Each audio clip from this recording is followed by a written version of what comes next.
Tá, ok. Isso daqui eu vou dar uma aula extremamente rápida, né, extremamente específica sobre a questão dos ácidos nucleicos. É bem resumida mesmo, na verdade, só para passar por cima. Os ácidos nucleicos são, tecnicamente, os ácidos que se encontram no núcleo de uma célula. Em específico, se destacam dois. Eles são produzidos dentro do núcleo, que seria o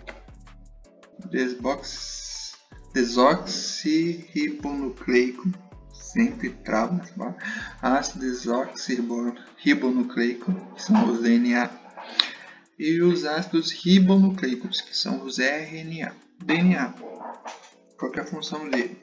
Tecnicamente, armazenar todas as informações do ser vivo. Independente de que espécie seja, ele armazena todo as informações, as características, os detalhes, tudo que molda um ser vivo, independentemente da espécie. O DNA ele armazena dentro dele para que, assim, com a autoduplicação dessa molécula, ela possa espalhar para todo o organismo do ser vivo as mesmas informações. E aí, mas como que acontece as especificações de cada coisa? Por exemplo, senão ia ser só uma célula só gigantesca. Realmente, o DNA ele armazena todas as informações, mas as especificações de cada célula, elas são dadas com a próxima fase. A gente vai entrar na próxima fase. Beleza. Elas são construídas no núcleo, né? Os DNAs contêm no núcleo das células eucariontes, nas células procariontes, em outra região. Quando a gente for falar de células, a gente vai dar essa especificação. E ela tem as suas bases nitrogenadas: adenina, timina, citosina e guanina. E ela também é constituída de desoxirribose e fosfato, né? Fosfato é o que constrói essa estrutura aqui. Deixa eu pegar o laserzinho. Constrói essa estrutura, né? Desoxirribose e o fosfato, né? Para deixar essa estrutura. E adenina, timina, citosina e guanina são essas combinações que tecnicamente seriam os códigos que especificam o DNA, por causa da formatação deles. E quando a gente fala de DNA, a gente fala numa forma mais específica de cada uma das bases nitrogenadas, né? A gente consegue explicar certinho o porquê que ele tem esse formato em espiral e ele é para dentro da molécula. Tá, ok. Aqui ele é como se fosse o banco de dados da informação do ser vivo. Beleza. Lembra que eu perguntei da questão das especificações de cada uma? Por que cada célula é diferente uma da outra, então ela tem as suas especificações. Como é que surge, sendo que o DNA ele somente é um banco de dados? Por causa do RNA, que também é um ácido nucleico, né? Ácido ribonucleico. E ele é combinado também pela citosina, adenina, guanina, mas em vez da timina, ela tem a uracila. A diferença é que ele é uma fita só, né? Uma fita só. E essa uma fita só é que leva as informações para que construa proteínas e dessas proteínas as células se especifiquem, né? O RNA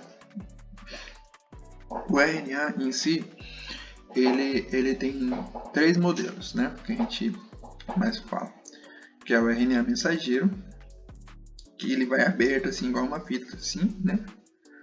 Para poder levar as informações genéticas. Ele literalmente desmembra do DNA. E quando a gente for falar do RNA, a gente vai falar mais especificamente sobre isso. Ele desmembra, né? E sai do núcleo. Ou ele sai, né? Desmembra, ele vai para o ribossomo. Tanto o ribossomo no núcleo quanto o ribossomo fora do núcleo. E no ribossomo ele monta um tipo de proteína junto com o ribossomo. Por que mensageiro? Porque ele leva literalmente as especificações. Digamos aqui tem citosina, adenina, citosina, uracila, no mais. Então no outro aqui ele vai combinar com o seu covalente, né?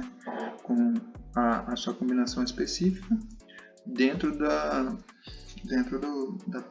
ribossomo. Beleza. O transportador ele pega aminoácidos, né? Para que o ribossomo construa as proteínas. Então, o RNA é principalmente o mensageiro, ele é tipo como se fosse a nota do pedido, né? O DNA é o banco de dados, né? O RNA é como se fosse a nota do pedido, né? Ele traz a nota do pedido, o cliente quer isso, isso, isso e isso. Então, no caso seria o DNA, né? Nós vimos lá no nosso banco de dados, tem tudo isso, tá? Aí veio o pedido, que é o RNA mensageiro, nós temos que construir isso, isso e isso. Beleza. O RNA transportador, ele vai lá no estoque e busca os aminoácidos, né? Que são como se fosse a matéria-prima, e joga em cima do pedido. Falou assim, tá, pediu aqui uma uracila, uma citosina e uma guanina. Maravilha. Eu tenho lá no estoque. Peguei, coloquei aqui, conferi no mensageiro, mas está aqui, o transportador foi e trouxe. Aí o que eles fazem? Leva para os ribossomos, né? O RNA ribossômico, ele comporta o ribossomo, né? Ele meio que tecnicamente transporta, que são os locais de síntese de proteína da célula. Ele meio que carrega o RNA ribossômico, ele meio que carrega. Tipo, é como se fosse o próprio ribossomo, né?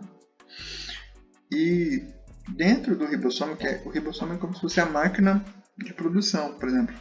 O mensageiro é a nota. O transportador é o que vai buscar a matéria-prima e leva para a máquina que é o ribossomo, que produz a própria proteína.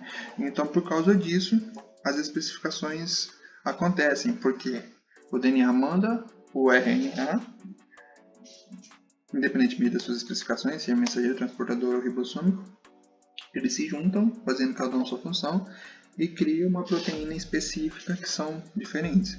Então, mas o DNA tem 1,5 milhão de... Tem muito mais que isso, na verdade. De informações. Mas o organismo está precisando de uma proteína específica. O DNA divide aquela parte em específico e manda o RNA em específico daquela necessidade. E aí transforma e gera proteína, entendeu? E qualquer alteração, lembra da aula do DNA? Qualquer alteração no DNA, tipo de posições de base nitrogenada de formas erradas, pode provocar mutação que gera, por exemplo, diabetes, outro tipo de mutação, câncer e outro tipo de mutação. Finalizando é isso, gente.